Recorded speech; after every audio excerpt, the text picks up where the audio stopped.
Labas vakaras, brangus radio klausytojai, su jumis laida Gyvieji šaltiniai, kaip ir kiekvieną trečiadienį, aš Artūras Matuliošius.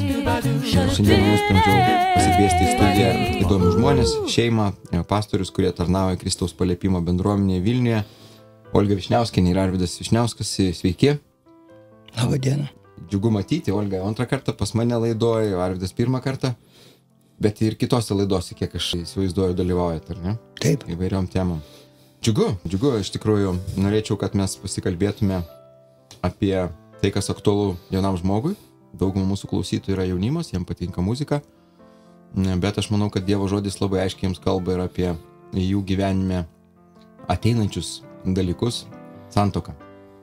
Žinau, kad Olga daug tą temą masto, kalba, skelbia Dievo žodį ir santuokos prasmė. Kame yra, Olga? Ko Dievas ją taip išskyrė mums? Santuokos prasmė, mano požiūrį, kuris susiformavo Dievo žodžio dėka, yra būtent tas, kad mes išmoktumėm mylėti vienas kitą taip, kaip Viešpats mus mokina. Nes Efeziečiams laiške parašyta, kad jūs, vyrai, mylėkite žmonas, kaip Kristus pamilo bažnyčią. Ir šeima yra vieta, kur tu gali išmokti mylėti, nes tu gyveni su žmogumi kiekvieną dieną, matai visus jo trūkumus, silpnas vietas. Ir čia yra labai gera proga mokytis vienas kitą laikyti aukščiau už save ir žiūrėti ne savo naudos, bet kito, kaip sako Filipiečiams laiške apaštalas Paulius. Būtent šeima yra ta vieta. Ir anksčiau aš girdėdavau tokius mokymus, kad labai svarbu, kad būtų atitikimas, dielinis, išsilavinimo, daug, reiškia, kitų aspektų atitikimas šeimoje. Ir aš manau, kad tai irgi yra svarbu. Bet būna, kada Dievas sujungia žmonės visiškai skirtingus ir žmonės klysta tuomet, kai jie galvoja, kad mes vienas kitam netinkam ir gal mums reikėtų skirtis. Bet iš tikrųjų tie skirtumai ir yra duoti mums tam, kad mes išmoktumėm mylėti vienas kitą, mylėti žmogų tokį, koks jisai yra, priimti jį. Aš prisimenu, kai aš pradėjau gyventi su vyru ir buvo daug dalykų, kurie mane tiesiog labai trikdė. Arba kažkokie buvo lūkesčiai, kurių visiškai buvau nepatenkinta. Aš tarsi laukiau kažko, buvau savo susikūrusi tokį kaip stereotipą šeimos, kad aš ištekėsiu ir mano vyras, jisai darys tą, jisai darys taip. Ir kada aš ištekėjau ir pradėjau gyventi, aš pamačiau, kad daug dalykų, kurių aš laukiau, jisai nedaro, daug dalykų, kurių aš supratau, kaip turėtų būti, jisai taip nesupranta. Ir viena moteris man pasakė, sako, tu manęs dabar paprašytum 1000, tarkim, eurų. Ir aš sakyčiau, aš neturiu, ar tu pyktum ant manęs? Aš sakau, nepykčiau. Tai ir čia, sako, kiekvienas žmogus, jisai gali tau duoti tik tai, ką jisai turi. Ir kartais mes šeimoje reikalaujam vienas iš kito, bet aš manau, kad šeima yra tam, kad mes visų pirma žiūrėtumėm, ką aš galiu duoti savo sutuoktiniui, kaip aš galiu jam patarnauti, kaip aš galiu jį mylėti. Ir kada aš priimu teisingą poziciją, kurį moko Dievo žodis, kai būtent Filipiečiams 2 skyriui 4 eilutė parašyta, žiūrėkite kiekvienas ne savo naudos, bet kitų. Ir kada mes šeimoje priimam tokią poziciją, kad patarnauti, padėti, pakelti, mylėti. Per tai, kad mes priimam tokią poziciją, Viešpats formuoja mūsų charakterį į savo atvaizdą ir pavydalą. Ir mes mokomės mylėti taip, kaip Kristus pamilo bažnyčią. Kokią bažnyčią Kristus pamilo? Nuodėmingą, sugriuvusią, priešišką. Ir jisai atidavė save už tokią bažnyčią. Ir sako Dievo žodis, kad ir jūs, vyrai, taip mylėkit žmonas, kaip Kristus bažnyčią. Ir būtent šeima yra vieta, kad mokytis mylėti vienas kitą tokiais, kokie mes esame.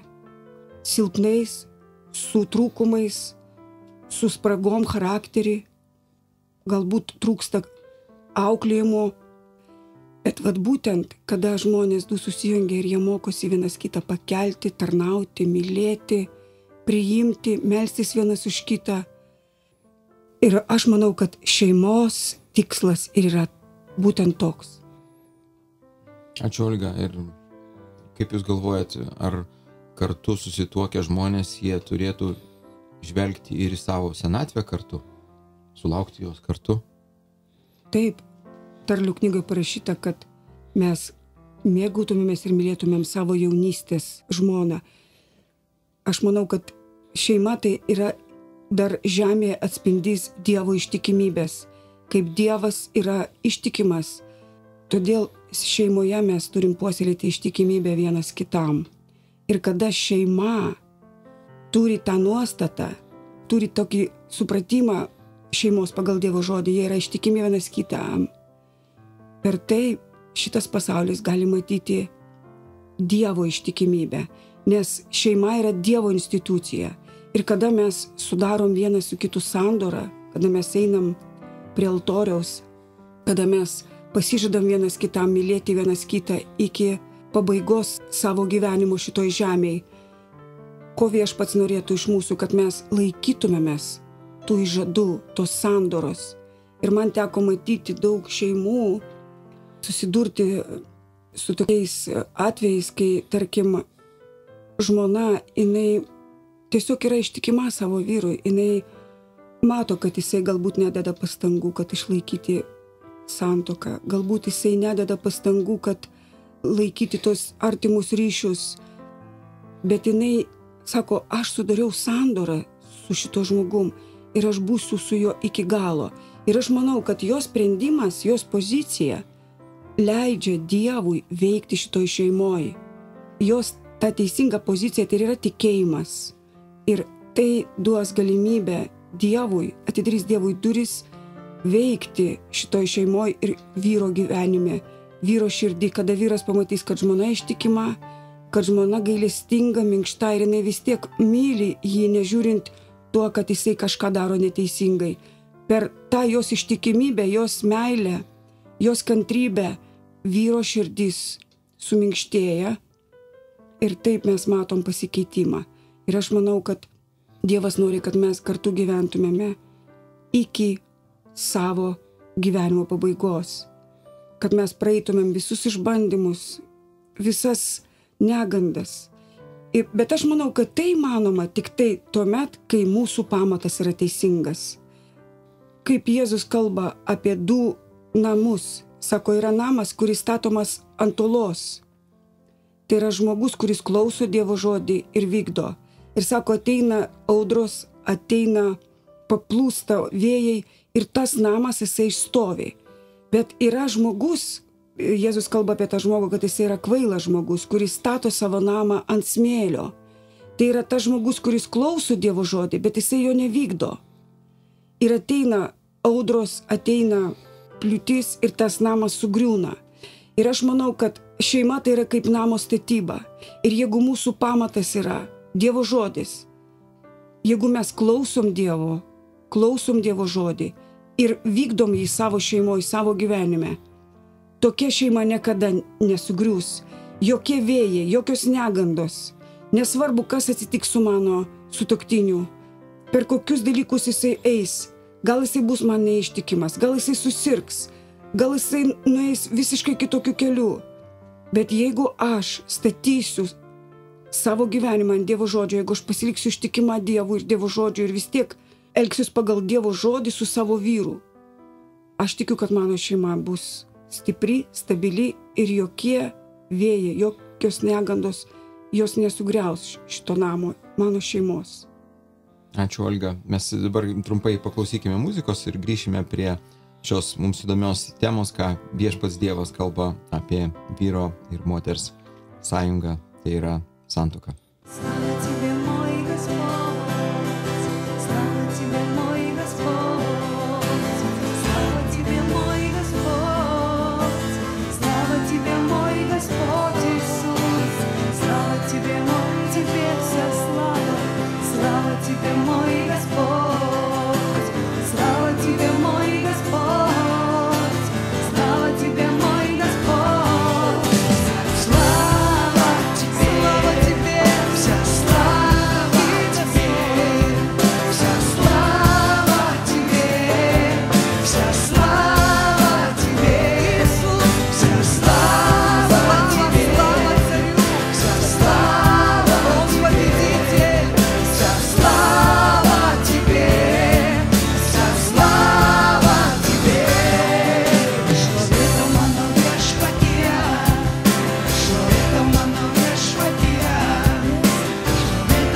Grįžtame į mūsų laidą.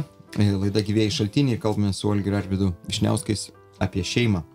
Pirmoji daly Olga pasidalino Dievo žodžiu, ką jis kalba apie šeimą, ir aš norėčiau iš to išeidamas paklausti pašnekovų. Olgos pirmiausia, Dievo žodis sako, kad yra tas pagrindas atleisti sutuoktinį, jeigu jis buvo neištikimas. Bet ar čia ta eilutė viena jinai sudaro tą tikrąją Dievo doktriną? Aš manau, kad šitoj situacijoje mes turim žiūrėti į tos santykius, į tas priežastis.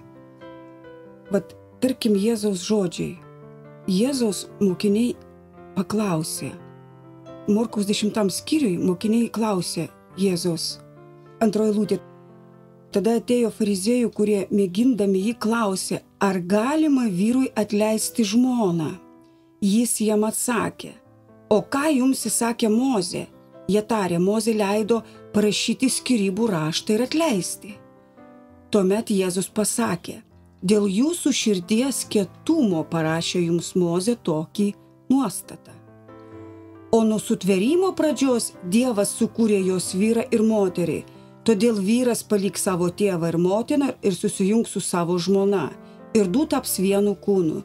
Taigi jau nebėra du, o vienas kūnas. Todėl, kad Dievas sujungė, žmogus ten neperskiria. Taigi mes matom, kad čia Jėzus atsako, kad Mozė duodavo šitą skyrybų laišką dėl jų širdžių kietumo. Kada jau tu savo širdį nebeturi jėgų, nebeturi meilės, arba tu nenori, arba tu esi silpnas dvasiškai, kad melstis ir laukti ir tiesiog tikėtis, kad tas žmogus susiprotės. Juk būna, kada vienas iš sutuoktinių papuola į tokią pagundą, sugundo velnias ir žmogus pradeda draugauti su kita moterim, ar žmona su vyru, kitų pradeda draugauti, bendrauti ir atsiranda kažkoks ryšys. Aišku, galima pasakyti iš karto, va, tu paleistuvauji ir aš su tavim skiriuosi. Bet jeigu viena iš sutuoktinių pusių tiki, meldžiasi, kantriai laukia, aš tikiu ir aš žinau daug atvejų, kai ateina šviesa, kai ateina atgaila ir santuoka būna išsaugota. Nes iš tikrųjų Dievo valios nėra tame, kad griūtų santuoka. Dievas nori, kad santuoka būtų tvirta. Ir jeigu būna išbandymai, būna vėjai, ir jeigu, aš vėlgi pasikartosiu, viena iš pusių palaiko tą meilę, tą ugnį, nepasiduoda, bet laukia, tiki. Ir aš žinau labai daug šeimų, labai daug šiuo atveju moterų, kurios matydamos, kad vyras suviliuotas kitos moters, jos turi tokią meilę vyrui, jos mato, kad žmogus yra suviliuotas, kad jisai yra patekęs į pinklės ir jinai vis tiek laukia, jinai meldžiasi, jinai prašo Dievo jėgų, jinai prašo Dievo pagalbos, kad jai Dievas duotų jėgų išstovėti ir išlaukti. Ir aš žinau daug atvejų, kaip santuoka yra išsaugota. Bet jeigu mes čia pat pasiduodam, užsikėtinam, įsižeidžiam, tada aišku, yra pasiekiamas piktojo tikslas, santuoka yra sugriauta ir tame nėra Dievo šlovės. Ir vaikai žiūrėdami į tai, ir aplinkiniai, ir kaimynai, juk mūsų gyvenimas jisai kalba. Skyrybos tai yra kalba. Kada mes girdim apie skyrybas, mums labai liūdna ir skaudu. Bet kada mes girdim apie tai, kad buvo problemos šeimoj, bet viešpats atėjo, viešpats išgydė, viešpats sustiprino, viešpats viską sutvarkė, mūsų širdys džiaugiasi. Ir aš manau, kad kas bebūtų šeimoj, kaip bebūtų gundomas vyras arba moteris, mes turime iki galo kovoti už santuoką. Iki galo turim stovėti maldoje ir laikytis tos sandoros, nepasiduoti. Nes Dievo žodis sako, kad būtent dėl jūsų širdies kietumo, todėl labai svarbu, kokia yra mūsų širdis. Jeigu mano širdis atsidavusi Dievui ir nuolanki prieš Dievą, jeigu jinai atvira Dievui, aš niekada nesakysiu viskas, viso gero, aš iki galo eisiu ir mano tikėjimas jisai gali išgelbėti šeimą. Ačiū, Olga. Norėčiau paklausti, kaip jaunimui žvelgti į savo tėvus, kurie išsiskyrė, išsituokė. Juk žinom, Lietuvoje daugiau kaip pusė santuokų išyra anksčiau ir vėliau. Dalis jauni žmonės gyvena jau su tėvais iš antros santuokos. Kaip jiems pamatyti tose žmonėse, jų apsisprendimuose Dievą? Vat galbūt dėl to jaunimas sako, nėra Dievo. Aišku, aš suprantu, kad jaunimui matant tėvus, senelius arba draugų tėvus, kaip skyrybas jiem yra labai sunku. Bet, žinot, aš neseniai bendravau su viena jauna mergina, jai 18 metų. Ir jinai pradėjo kalbėti apie savo tėvus ir pasakė tokį nuostabų dalyką. Sako, aš stengiuosi matyti tik geras pusės savo tėvų ir mokytis iš jų tik tai gerų dalykų. O šiaip autoritetas mano gyvenime yra Dievo žodis. Ir jeigu mano tėvai darė klaidas, jeigu mano tėvai pasielgė ne pagal Dievo žodį, galbūt jie kažkur pasilpo, tai nėra priežastis man taip gyventi ir taip pat elgtis. Aš manau, kad mano gyvenimas gali būti kitoks, nes tėvai man perdavė Dievo žodį ir aš žinau, kad aš gyvenu pagal Dievo žodį ir aš savo gyvenime vadovaujasi Dievo žodžiu. Ne tom, ką aš matau kaimynų gyvenime, visuomenės gyvenime arba artimųjų gyvenime, Bet va tame ir yra stiprus mūsų tikėjimas, kad mes pasirenkam tikėti Dievo žodžiu ir taikyti jį savo gyvenime, o ne tom, ką mes matom aplinkui, kad tai mus nenumuša, mus tai nenukerta. Matydami blogus pavyzdžius mes vis tiek išlaikom tikėjimą Viešpačiu ir tikime, kad jeigu mes taikysim Dievo žodį savo gyvenime, mūsų gyvenime bus kitaip. Ir aš, tarkim, visada sakau, kad tegul mano gyvenimas būna pavyzdys, kaip Dievas galingai gali veikti mūsų gyvenime, kaip Dievas gali atstatyti šeimas, kaip Dievas gali atstatyti tavo sveikatą ir visus dalykus tavo gyvenime. Va tai yra tikėjimas, ėjimas prieš srovę. Žodžiu, mes neturim pasiduoti tam kontekstui, ar ne, konjunktūrai, taip sakoma, kas vyksta aplink, tai aš, reiškia, elgsiuos taip, nes taip patogiau. Taip, mes turim žiūrėti į Dievo žodį. Todėl labai svarbu nuo vaikystės, kad Dievo žodis būtų įdiegiamas vaikam, kad jie suprastų, kad tai yra instrukcija jų gyvenimui. Kad šiandien, žinote, žmonės sako, aš myliu Jėzų, aš myliu Dievą, aš esu tikintis. Bet Dievas nustatė, kokia meilė ir koks tikėjimas iš žmogaus pusės jam yra priimtinas. Jėzaus žodžiai yra, jeigu jūs mane mylite, jūs pasiliekate mano žodyje. Taigi meilė Dievui yra, kai mes pasiliekame jo žodį, mes esame ištikimi jam. Mes nenukrypstam nei į kairę, nei į dešinę. Ir kaip Dievas kalbėjo Jozuėje Senajame testamente, sako, tegul šita įstatymo knyga nenueina nuo tavo akių ir tavo burnos dieną ir naktį. Taip elgdamasis, tu turėsi sėkmę. Jeigu mes norime matyti sėkmę savo gyvenime, mums labai svarbu neatitrūkti nuo Dievo žodžio. Bet visas šitas pasaulis, visa šito pasaulio sistema, aplinkybės, galbūt mes matydami, kaip kiti žmonės, jų tikėjimas griūna, jų santuoka griūna, tai nori mūsų įtakuoti. Bet tame yra stiprybė, kad mes nepasiduodam šitai įtakai. Jokie vėjai, jokios kliūtys mūsų nenuneša, mes esame tvirti ir nepajudinami. Todėl ir Žydams laiške Dievo žodyje parašyta, kad o kas susviruos, Dievas sako, mano siela to žmogum nesimėgaus. Mesgi, sako, ne iš tų, kurie sviruojam, bet mes stovim tvirtai tikėjime. Kas yra tvirtas tikėjimas? Tai reiškia, aš tvirtai tikiu Dievo žodžiu ir statau savo gyvenimą ant Dievo žodžio, nežiūrint aplinkinių, nežiūrint to, kas vyksta pasaulyje arba mano visuomeniai. Ačiū, mes pratęsim tą mintį apie tai, kas vyksta mūsų visuomenėje ir kokia yra evangelinės bažnyčios pozicija santuokos klausimų, bet dabar siūlau visiems mums paklausyti geros muzikos. Likite su laida Gyvieji šaltiniai. Aš patikiu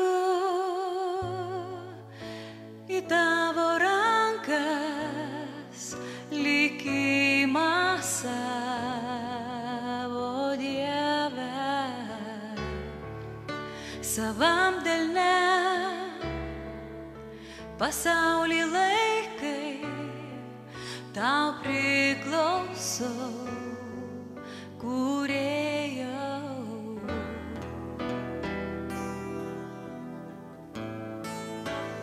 Jėzau, aš tavim tikiu, Jėzau, tavo aš esu, tu gyvenimo versmė, tu nerimstanti giesmė mano širdį.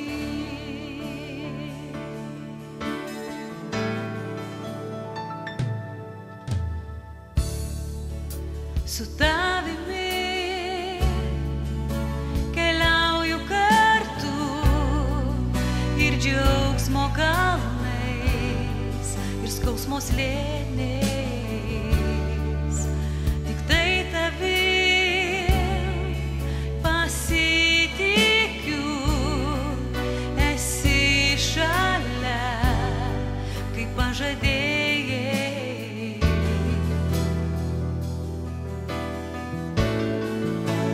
Jėzau, aš tavim tikiu, Jėzau, tavo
tau vienam garbė, ir tau vienam šlovė, ir tau vienam garbė, ir tau vienam šlovė. Aleliuja, aleliuja. O Dieve, keliam savo balsus į tave. Dieve, giriame tave. Lenkiamės prieš tave, Dieve. O, tu nuostabius darbus darai mūsų gyvenimuose. O, Dieve, tu esi stebuklus darantis Dievas. O, ir Dieve, tai, ko akis nematė, ko ausis negirdėjo Viešpatie, kas mums į širdį netėjo, Dieve. Tai tu darai, Dieve, tai tu darai, Dieve. O, Viešpatie, Dieve. O, Viešpatie, giriam tave. Aleliuja, aleliuja, aleliuja. Tau vienam garbė, tau vienam garbė, tau vienam karaliau, tau vienam garbė, tau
mūsų gyvenimai tau vienam, o mūsų darbai tau vienam, tau vienam, tau vienam, tau vienam tebus skirti mūsų gyvenimai, tau vienam, tau vienam, tau vienam Dieve, tau vienam Kūrėjo, tau vienam visatos valdovė, tau vienam Dievo avinėlį, tau vienam,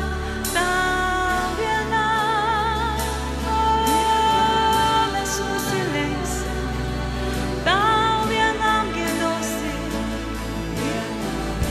tau vienam kalbėsim meilės žodžius, tau vienam atiduosim savo laiką, tau vienam,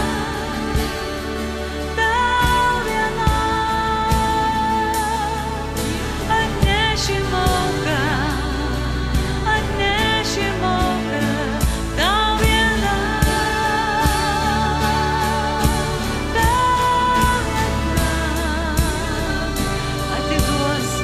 atiduosim visą šlovę,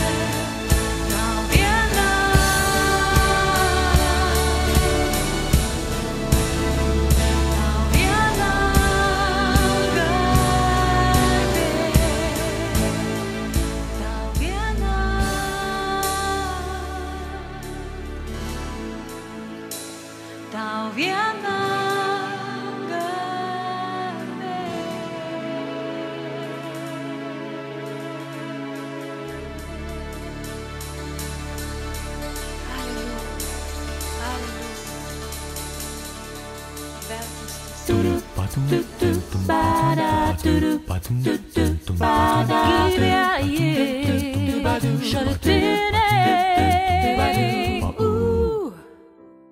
Grįžtam į studiją, gyvėjai šaltiniai, kalbame su Olga Višniauskienė ir Arvydu Višniausku iš Vilniaus Kristaus Paliepimo protestantų bažnyčios apie šeimą.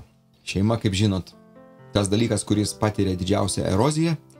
Šiais laikais ne tik Lietuvoje, visame pasaulyje pusė šeimų išsiskiria, daugiau kaip pusė vaikų auga be tėčio šeimoje, o kartais ir be mamos. Ir jaunimas darys greitai sprendimus. Tie, kurie mūsų klauso, šiais metais, kitais dar už kelių metų tuoksis. Olga, kaip jaunam žmogui, mergičkai, vaikinukui padaryti sprendimą, kuris būtų teisingas? Aišku, aš manau, kad visų pirma, kiekvienas jaunas žmogus turi rūpinti savo vidiniu stoviu. Ar yra viešpats jo širdį, ar pažįstasi viešpatį. Todėl, kad Biblija sako, kad turtai ir palikimas ateina iš tėvų, bet gera žmona iš Dievo. Taigi pats Dievas, jisai kalba mum per savo žodį, kad antrą pusę jisai mum duoda. Mes žinom, kaip Adomas, pirmas žmogus Adomas ir Ieva, kaip Dievas užmigdė Adomą ir atvedė jam Ievą. Taigi pats Dievas mum atveda antrą pusę. Ir jeigu Dievas mum atveda antrą pusę, tuomet būtų išmintinga iš mūsų pusės turėti santykį su Dievu ir prašyti Dievo ir laukti iš Dievo. Ir žinote, patarlių knygoje Senajam testamente yra 31 patarlė, visa patarlė kalba apie Dievo moterį. Kokia moteris yra Dievo akyse verta pagarbos. Ir dabar aš norėčiau kalbėti galbūt jauniem vaikinam. Jeigu jūs skaitot šitą patarlę 31, jūs galit melstis, kad Dievas jums duotų būtent tokią žmoną. Ir čia pabaigoj patarlių 31 skyrius, 30 eilutė. Žavumas apgauna ir grožis praeina, bet moteris bijanti Dievo bus giriama.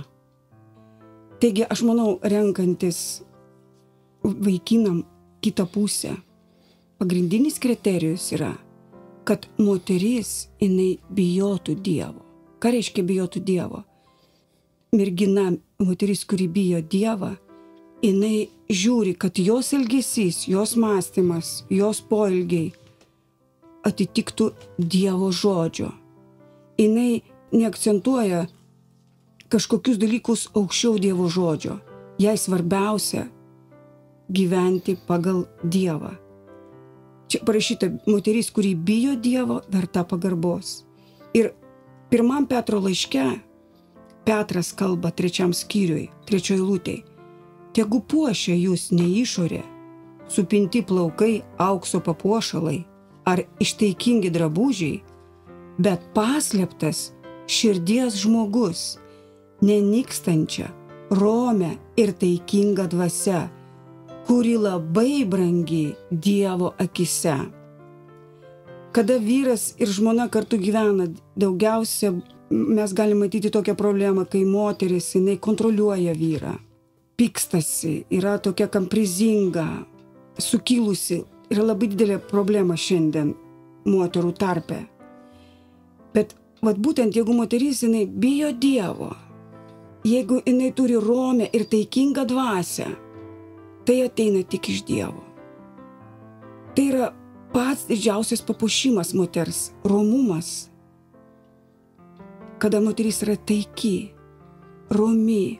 Ir jeigu jūs skaitysite 31 patarliai, kad jinai rūpinasi vaikais, jinai rūpinasi vyru, jinai yra darbšti, taiki, romi, išmintingas patarimas jos lūpose.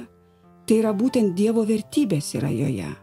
Ir moteris, apie kurią parašyta 31 patarliai, tokia moteris gali būti tik tai ta, kuri artimai gyvena su Dievu ir bijo Dievo. Todėl aš norėčiau vaikinam patarti, kad jie rinktųsi moterį, kuri myli viešpatį, kuri lanko bažnyčią, kuri skaito šventą raštą, ištikima bendruomenė, ištikima Dievui.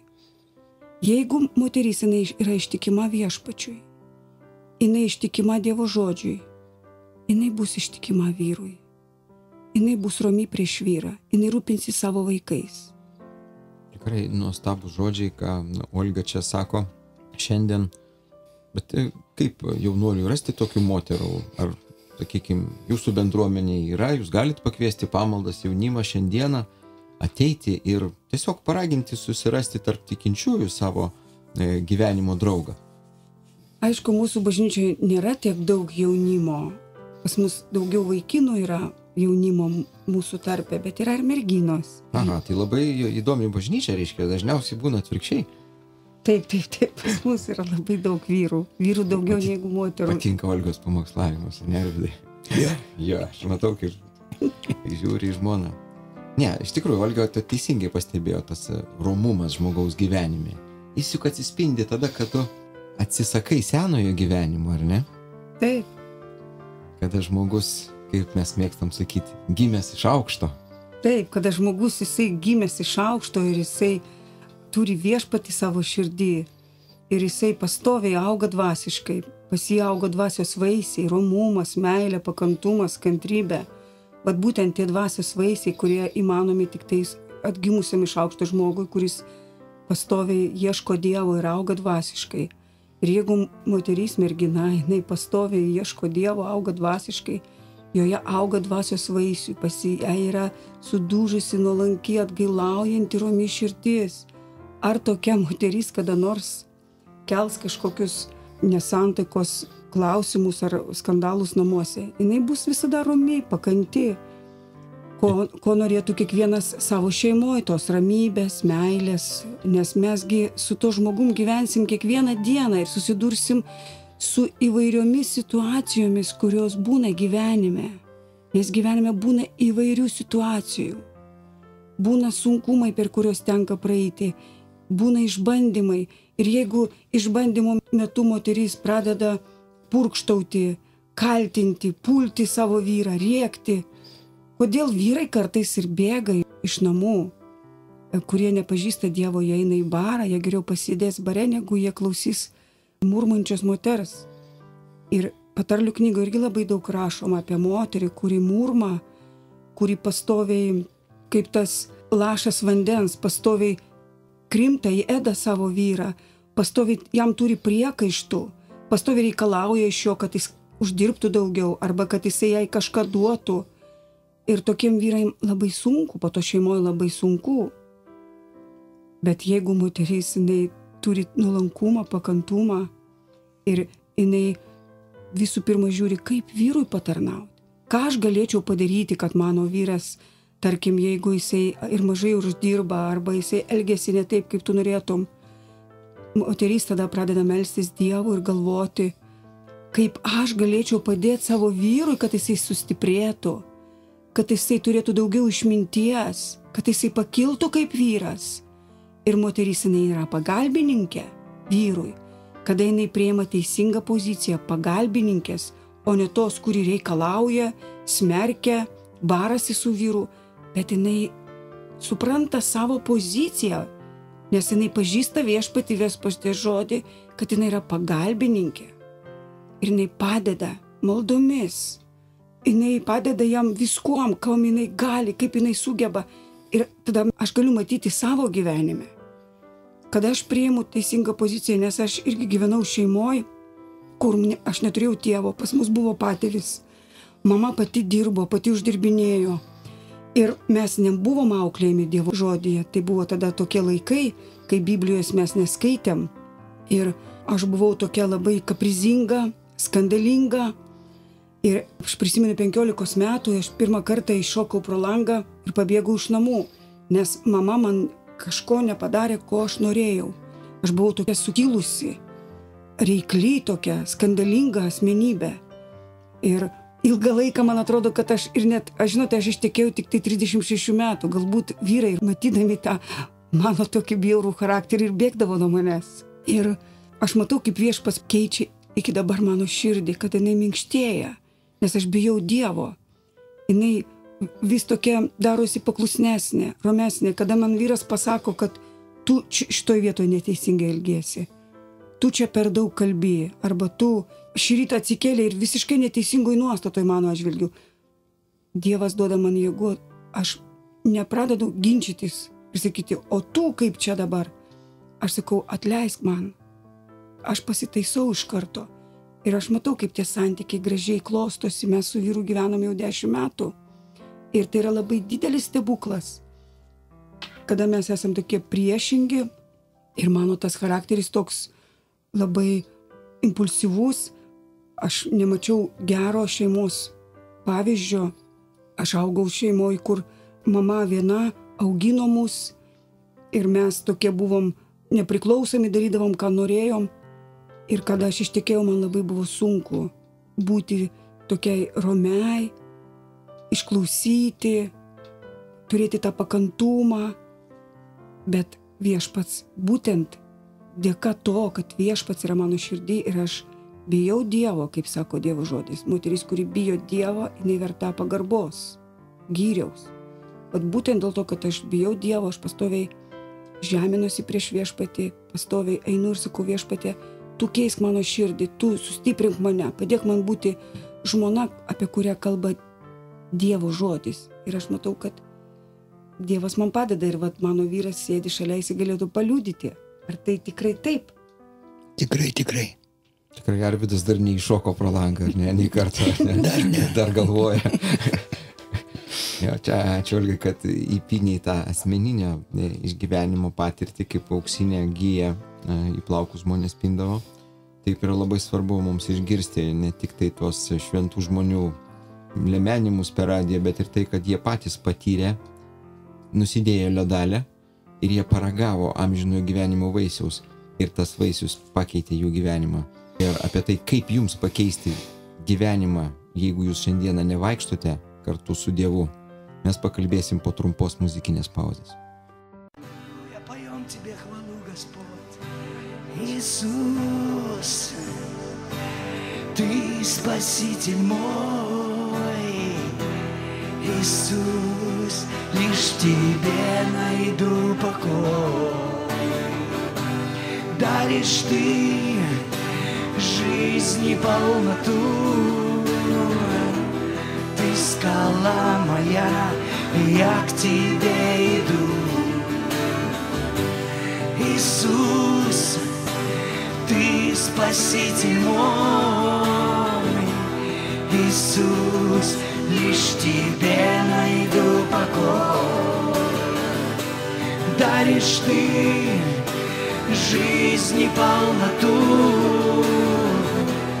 Ты скала моя, я к Тебе иду. В Тебе я нуждаюсь,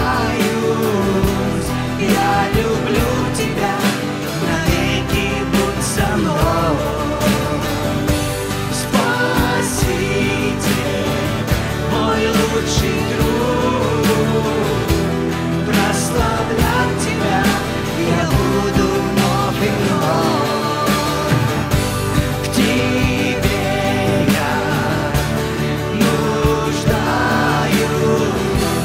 я люблю Тебя, навеки будь со мной. Спаситель, мой лучший друг, прославлять Тебя я буду вновь и вновь. Jēzau, savu meilę Tau giedu, nes tikrai žinau.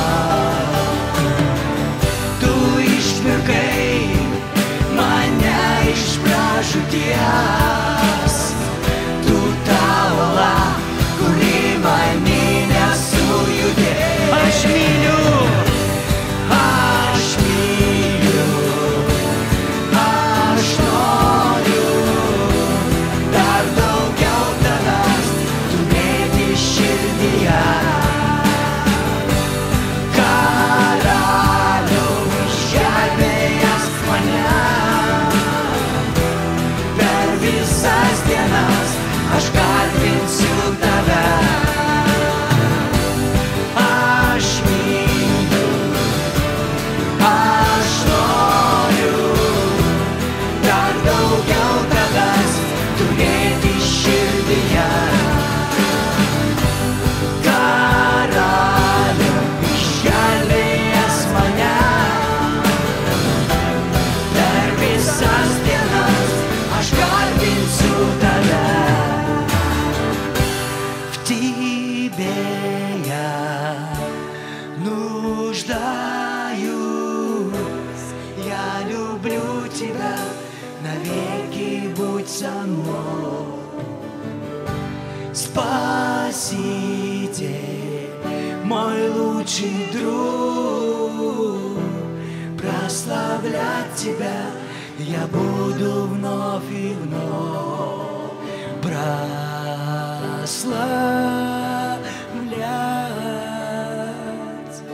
тебя я буду вновь и вновь. Прославлять тебя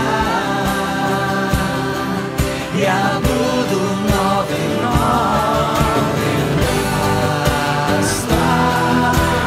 Прославлять тебя я буду вновь и вновь. Прославлять тебя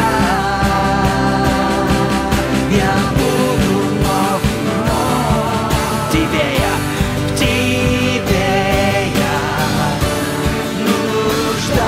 нуждаюсь, я люблю тебя, навеки будь со мной. Спаситель, мой лучший друг, прославлять тебя я буду вновь и вновь. О, слава тебе, Иисус! О, меняй нас, наши сердца, прости нам наши грехи, Господь! О, наполняй нас Духом Своим! Аллилуйя! Ютях Швентой Твоя мусу тарка! О, наполняй нас Духом Своим! Меняй наши сердца, Господь, прямо сейчас! Аллилуйя Тебе! Аллилуйя! Иисус, слава! О, слава, слава, слава, слава Тебе!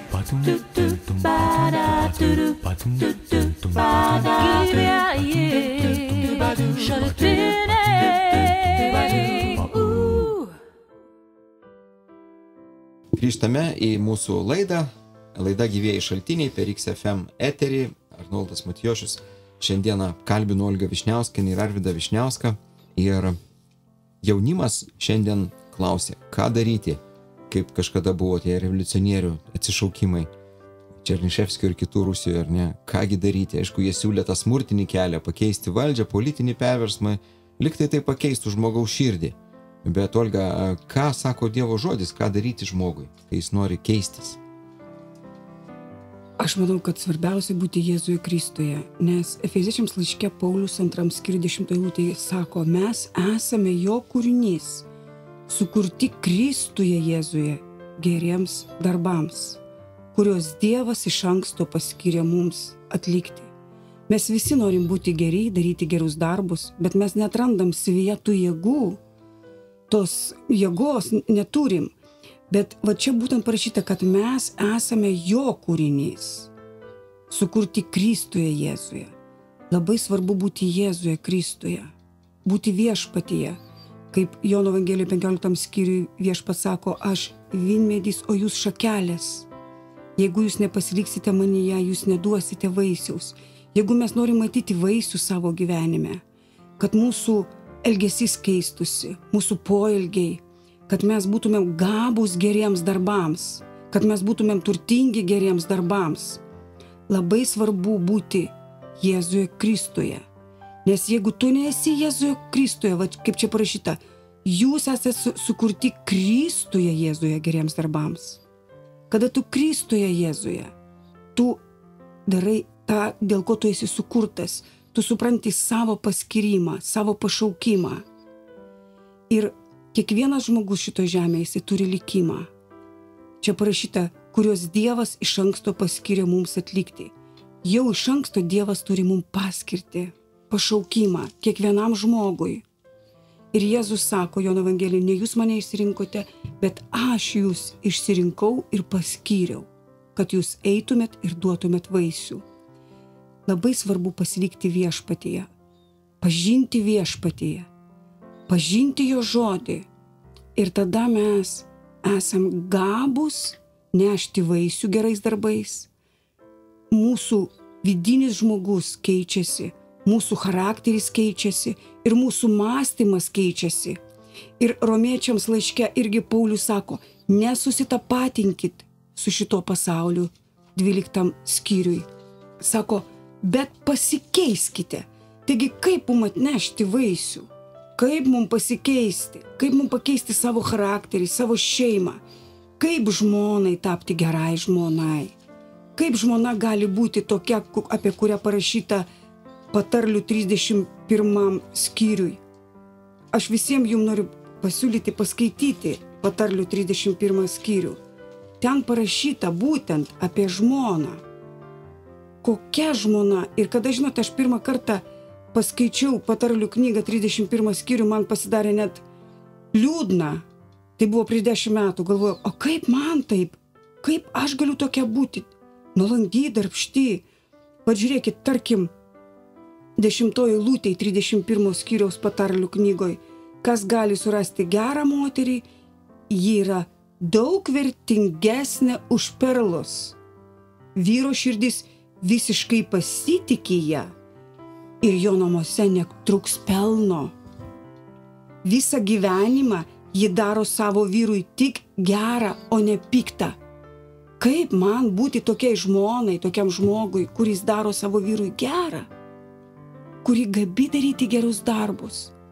Taigi vėl noriu pasikartoti, kad Jėzuje Kristuje mes esame sukurti geriems darbams, kuriuos jisai mum yra paskyręs. Ir tam, kad būti Jėzuje Kristuje, reikia tiesiog jį priimti į širdį, priimti jo žodį. Negyventi kaip šitas pasaulis, kaip Romiečiams laiške parašyta 12 skyriui 2 eilutėj. Ir neprisitaikykite prie šito pasaulio, bet pasikeiskite. Kaip man pasikeisti? Atnaujindami savo protą, kad galėtumėte ištirti, kas yra gera, priimtina ir tobula Dievo valia. Taigi Dievo valia yra tau, tobula, priimtina. Dievas tave sukūrė geriems darbams. Jis tave išsirinko ir pašaukė, kad tu neštum vaisių gerais darbais, kad tu nebūtum nevaisingas, kad tu negyventum tokį beprasmį gyvenimą. Dievas tikrai niekada nekūrė šeimos, žmogaus, kad tai būtų kaip sužlugimas, sugriovimas, nes Jėzus atėjo duoti gyvenimą ir duoti jam apsčiai. Ir todėl jisai sako per savo žodį mums Dievas, kad pasikeiskite, atnaujindami savo protą, pasilikite viešpatyje, kiekvieną dieną priimkite jo žodį, keiskit savo mąstymą, kad jūs suprastumėt, kokia yra Dievo valia, tobula Dievo valia mano šeimai, mano gyvenimui, mano tautai, mano kaimynam. Dievas turi savo valią. Kaip mes meldžiam maldoj, Tėve mūsų viešpatie, ne mano valia, bet tavo valia, tebūna tavo valia, kaip danguje, taip ir žemėje. Todėl mes turim ją pažinti ir gyventi pagal jo valią. Ir tada mes būsime pajėgus daryti gerus darbus, mes būsim geros žmonos, nuolankios žmonos, geros mamytės, protingi tėvai, kurie sugeba išauklėti dorus vaikus, gabius geriems darbams. Nes būtent Dievo žodis, Dievas padaro mumise tą darbą, mūsų širdį, per proto atnaujinimą. Nuostabų žodžiai, aš būčiau tuščiakalbis, jei kažką prie pastorės pridėčiau, ką jį dabar pasakė. Tikrai dėkoju Olgai, dėkoju Arvidui, kad radote brangaus laiko ateiti į studiją XFM, pasidalinti su gyvųjų šaltinių laidos klausytojais tą išmintimi per šventąją dvasią, kurią Dievas jums duoda šiandieną. Ir aš linkiu, kad jūsų Kristaus paliepimo bažnyčia, kuri yra Lazdynuose, taip? Taip, mūsų bažnyčia ir ateitų žmonės, taip. Lazdynuose, Architektų gatvėje, 152, Architektų 152, ir sekmadieniais susirinkimai vyksta 11 val. o trečiadieniais 18:30. Kviečiame visus apsilankyti mūsų bendruomenėje. Taip, o jeigu kas ne Vilniečiai ar tiesiog Lazdynuose prastai orientuojatės, kur ta architektų 152 Lazdynai statyti ratais, tų gatvių daug, jos sukasi, tiesiog susiraskite bendruomenės Kristaus paliepimas paskyrą Facebook'e, interneto puslapį ir ten surasit kontaktus, taip, Olga? Taip pat pas mus yra tiesioginė laida sekmadieniais 11 val. Jūs galite matyti tiesioginę laidą sekmadieniais ir trečiadieniais www.Kristaus paliepimas. Va, turbūt viena iš nedaugelio bažnyčių Lietuvoje, kuri ir laidas transliuoja internetu apie pamaldas, taip? Taip. Bet aišku, turbūt mes visi esame mylėtojai gyvo bendravimo, ar ne? Nebent kai sergam. Jo. Tada mes internetą žiūrim.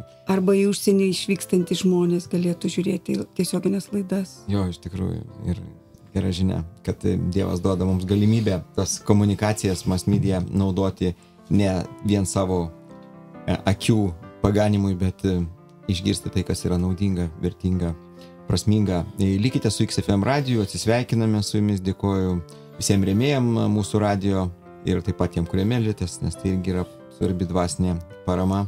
Sudie. Give